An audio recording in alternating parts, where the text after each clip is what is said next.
Yes, you can do advice? that. You can work with depression. And depression comes about by people who don't like themselves.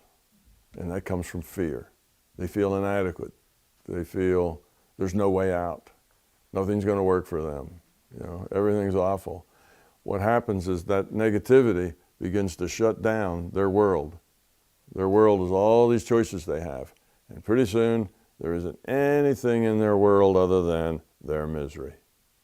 All the rest of the world has gone. They're focused entirely on their pain and their misery. That's depression.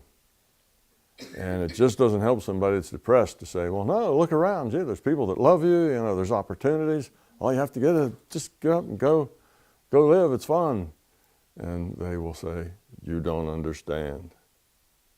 That doesn't help to do that. It makes them feel worse because you've now, not only are they miserable, but you know, they're also fools.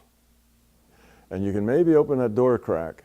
And if you can pry that door open sometimes, that's what a counselor does. You know, if this is talking to them, tries to pry that door open and move it back and give them a bigger picture with something positive in it. And sometimes that works. Most of the time, that's not too successful. What you can do with your mind is do that mind connect that we were talking about. You can connect with your mind and you can start to talk with them.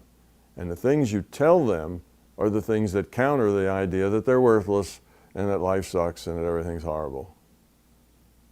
And the way you counter that is by things like, I really like you. You know, you're a really neat person. Remember that time that we went fishing? That was really a lot of fun. I enjoyed that. I wish we could do that again sometime. Here's a big hug. You know, I care for you. I love you. It's that kind of thing.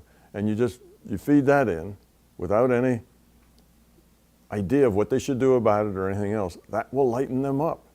They'll feel better when they get that. And if you keep that up, they'll keep feeling better. If 4 or 5 people do that, particularly people they know, they'll feel even better quicker. That's the way you have to deal with depression. It's much better than physically talking and trying to convince them that the world isn't as bad as they think.